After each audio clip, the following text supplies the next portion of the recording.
Oi, gente, bom dia.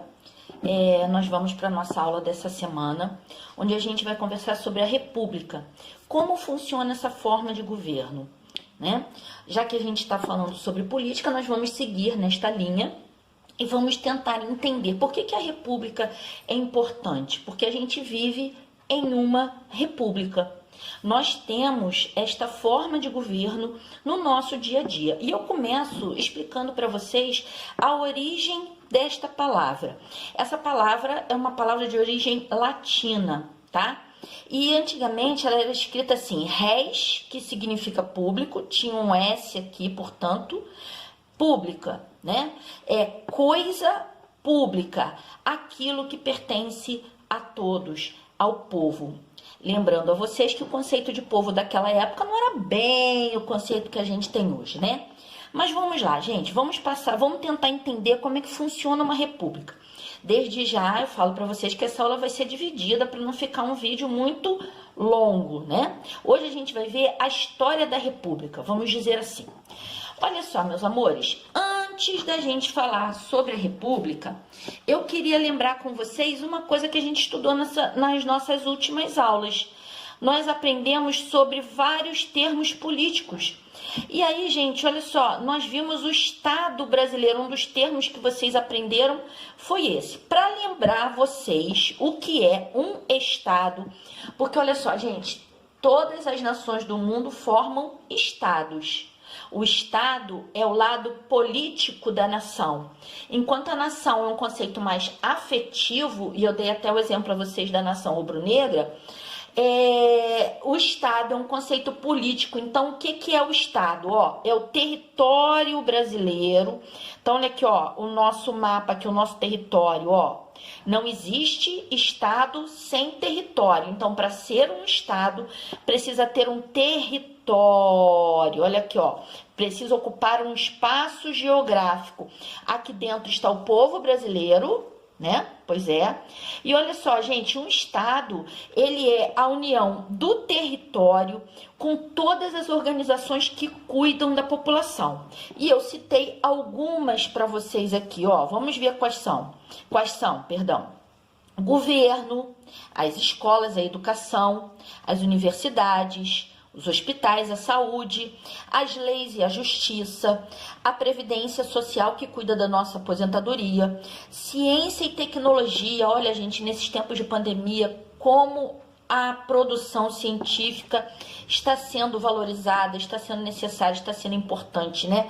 A descoberta de novas tecnologias, não só na área médica. As empresas públicas que garantem a nossa independência, a nossa soberania, né? A produção de água, energia, tecnologia da comunicação, telecomunicação, combustíveis, alimentos, enfim. E as forças de segurança. Então, o Estado brasileiro, gente, é a união do nosso território com todas essas organizações aqui, que cuidam do povo. Tá bom? Então, porque a gente vai falar muitas vezes em Estado ao longo aqui da nossa conversa. Então, vocês têm que saber do que a gente está falando. Bom, vamos lá, gente. Agora vamos falar das características modernas da República. Olha só quais são. Olha só, gente. A República é uma forma de governo, é um modo de se governar, né? E nessa forma de governo, os representantes, os governantes, eles são eleitos pelo povo. Quem é o povo? Somos nós. E quando a gente escolhe os nossos representantes, a gente divide o poder político. O poder político não fica concentrado nas mãos de uma pessoa ou de um grupo, né? E nós elegemos, pessoas diferentes, com ideias diferentes, tá? Por isso, gente, a República é uma forma de governo muito associada à democracia moderna. A gente já sabe que democracia é o governo do povo, né? O governo onde o povo se faz representar. Olha só, gente, uma outra forma de governo que é oposta à república, é a monarquia. A monarquia é o governo de um monarca, de um rei. E geralmente esse governo está associado à concentração de poder nas mãos desse rei, desse monarca, tá? Então vamos lá, gente. Agora vamos ver como que a República surgiu. Será que ela é uma proposta moderna? É uma proposta nova? Será? Será que é? Vamos ver. Olha só, gente. Aqui a gente tem a República na Idade Antiga, a matéria do 6º ano. Esse moço bonito que vocês estão vendo aí, barbudo, forte, é o nosso amigo Platão, filósofo, discípulo de Sócrates, aluno de Sócrates. Nós já falamos sobre ele várias vezes, quando a gente falou de ciência, quando a gente falou de escola, quando a gente falou de política. Olha Platão aí de novo, gente. Ele era um filósofo, né? Ele era um amigo da filosofia, um amigo da sabedoria. E ele escreveu um dos seus livros, se chamava A República. E ele escreveu isso em 376 a.C., ou seja, 376 anos antes de Cristo nascer.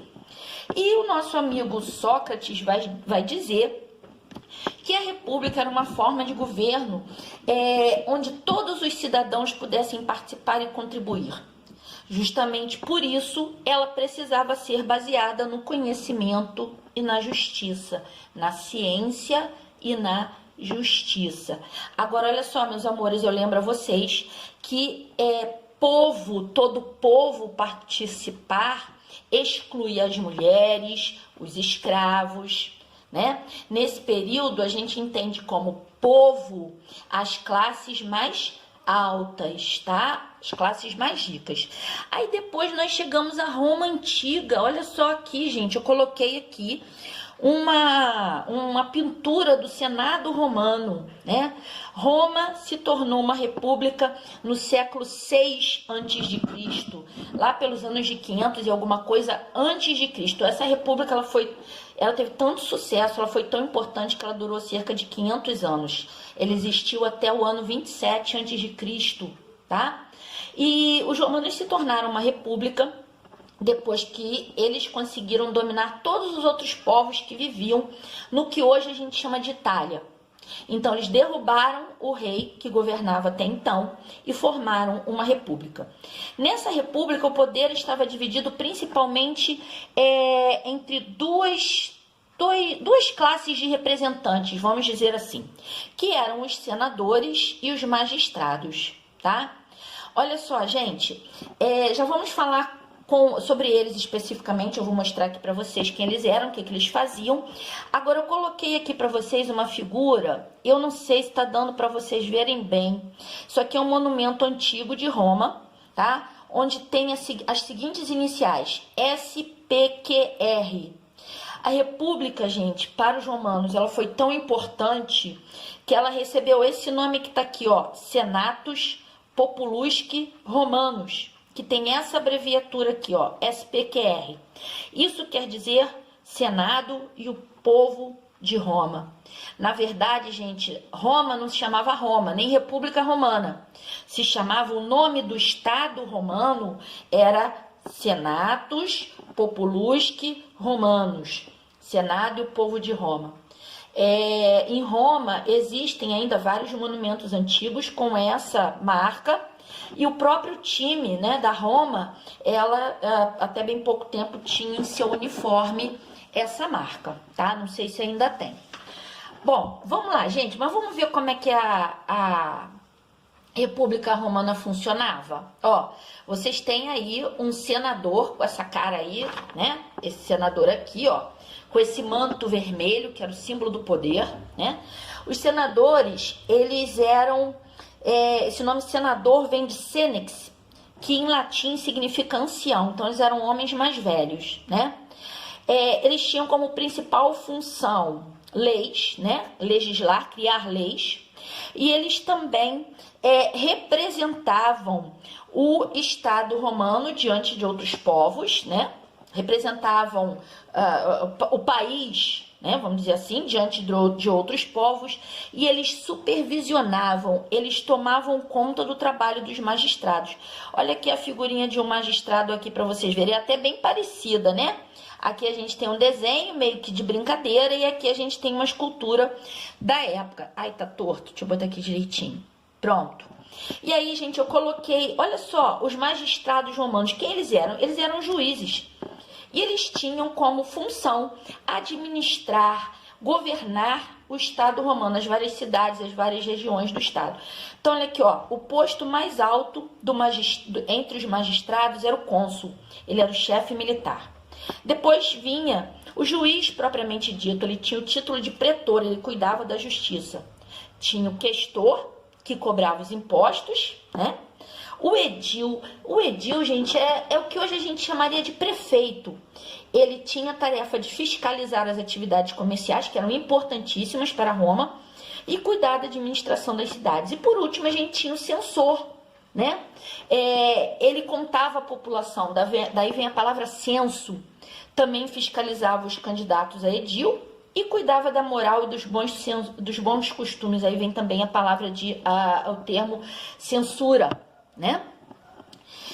Em tempos de guerra, os romanos também admitiam a figura de um ditador, que era um magistrado que tinha grandes poderes para tomar decisões rápidas.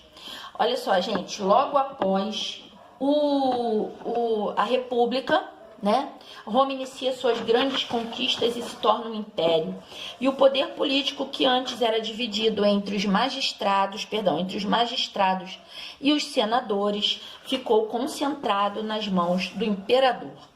E na Idade Média, gente, matéria do atual 6º ano, agora no finalzinho do ano, né? Será que também antigamente era o 7º ano? Será que lá havia república? A Idade Média é um período histórico que foi dividido entre duas situações. Primeiro, quando o poder político estava totalmente dividido entre os grandes donos de terra, tá? Eram chamados senhores feudais. Então, cada um mandava no seu pedaço como queria. E depois, mais tarde, quando o comércio começou a se tornar novamente uma atividade importante, os reis, né, começaram a fortalecer o seu poder. Esses reis, que eram só uma figura de enfeitar, começaram a fortalecer o poder e começaram a se tornar extremamente poderosos. Mas nessa época, principalmente na Itália, 2 cidades, haviam outras, mas essas foram as mais importantes. Olha aqui, ó, Gênova, que está aqui na beira do mar, estão vendo? Perdão, Gênova não, Veneza, desculpem. Gênova está aqui do outro lado, ó, essa amarelinha aqui, ó. Todas as duas são cidades marítimas, ó, na beira do mar.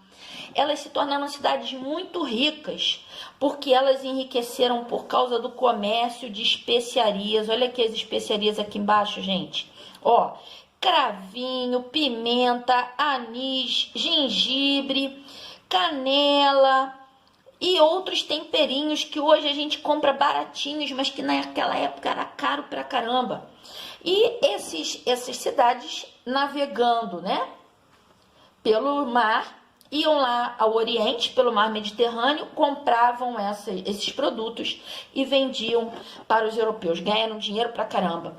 E esses grandes comerciantes, eles formaram assembleias, e nessas assembleias eles elegiam o seu representante, que tinha o título de Doge, né? Com a pronúncia italiana, que significa comandante. Esse era um cargo vitalício, ou seja, ele ia governar enquanto ele estivesse vivo, mas não era hereditário, não passava de pai para filho. Quando ele morresse, a assembleia se reuniria e novamente escolheria um novo representante. Eu coloquei aqui a figura para vocês de um cara chamado Domenico Contarini.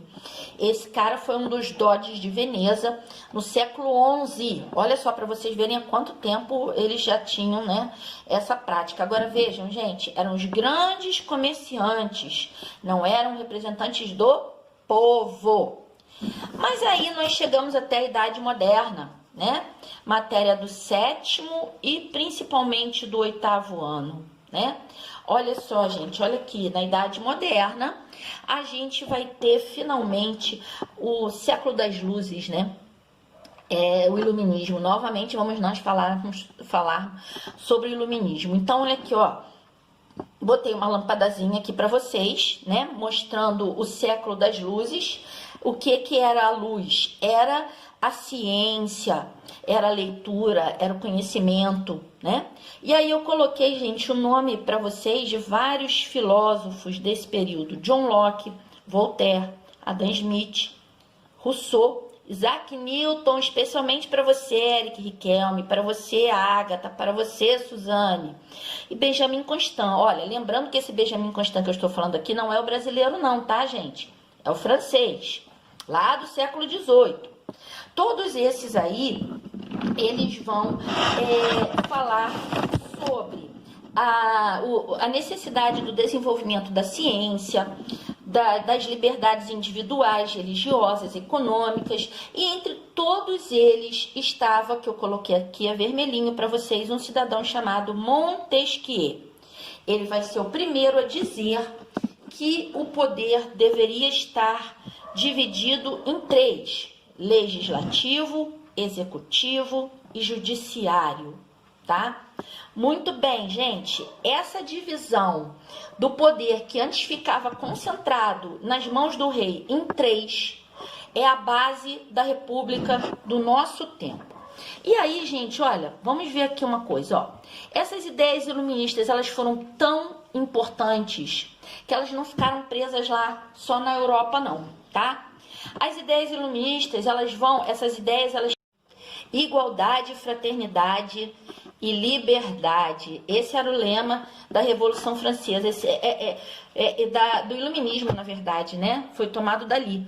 E olha só, gente, essas ideias elas foram tão importantes que elas vão influenciar a independência dos Estados Unidos, a Revolução Francesa, e aqui no Brasil elas também vão influenciar vários movimentos. Elas vão influenciar a Conjuração Mineira, ou Inconfidência Mineira, como vocês costumam ouvir, que aconteceu em 1789, a Revolução Pernambucana de 1817 e a nossa independência em 1822. Embora, quando a gente se tornou independente, a gente continuou sendo uma monarquia, a gente não se transformou numa república, né? E aqui, gente, vocês estão vendo uma figura de mulher? Ó, vou chegar pra cá. Vocês estão vendo aqui uma figura de mulher?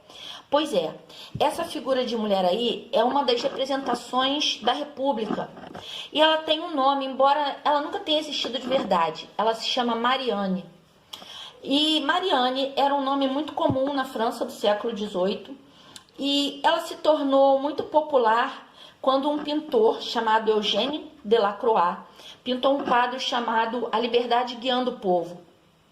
E nesse quadro aparece uma moça à frente do povo francês com um gorro, né, muito comum entre os franceses, um gorro vermelho, e ela levanta uma bandeira, né, e guia o povo. Esse quadro é um clássico da Revolução Francesa. E a Marianne, mesmo sem ter existido de verdade, ela se tornou um dos símbolos mais importantes da República. Ela aparece na França, em várias repartições públicas a gente encontra quadros ou esculturas da Marianne. E olha só, gente, a Marianne está mais perto da gente do que a gente imagina. Na Estátua da Liberdade, o rosto da estátua é uma representação da Marianne. Vale dizer que essa estátua foi um presente do governo francês aos norte-americanos quando eles completaram 100 anos da independência deles, né? E olha só, gente, olha aqui, essa humilde notinha da professora de vocês, ó, essa notinha de R$2. Vocês sabem quem é essa moça que tá aqui? Essa figura aqui? Essa figura é uma figura de uma moça, né? Todas as nossas notas têm, desde a de R$2 até a de 100, tá? Essa moça que aparece aqui, ela representa a República e ela é a Marianne. Até a nossa próxima aula, onde a gente vai falar justamente sobre esses três poderes. Agora, gente, ó, só antes de encerrar, eu gostaria de chamar a atenção para vocês de uma coisa. No livro do 7º ano, inclusive lá no início das nossas atividades, eu chamei a atenção dos alunos do 7º ano para esse detalhe. Quando a gente usa a palavra moderno, Geralmente a gente está querendo se referir a alguma coisa que é uma novidade, é um fato novo. Né? Quando a gente fala, isso é moderno, nossa, ver aula pela internet, pelo YouTube é moderno, né? Mas nem tudo que é realmente uma novidade é um fato novo. A história vai mostrar pra gente que muitas tradições e contribuições vêm de outros tempos e a gente adapta ao nosso estilo de vida. Isso aconteceu com a República. Lembra quando Platão, lá em 576 antes de Cristo, dizia que a República deveria ser baseada no conhecimento e na justiça? E que era uma forma de governo onde todos os cidadãos pudessem participar e contribuir? Pois é, Platão afirmava isso há muito, muito tempo. Os romanos colocaram isso em prática, né? Hoje em dia, nós temos a participação quase que integral de todo o povo, né? Todos nós vamos votar, todos nós participamos da escolha dos nossos representantes. Um beijo, gente. Até o nosso próximo encontro.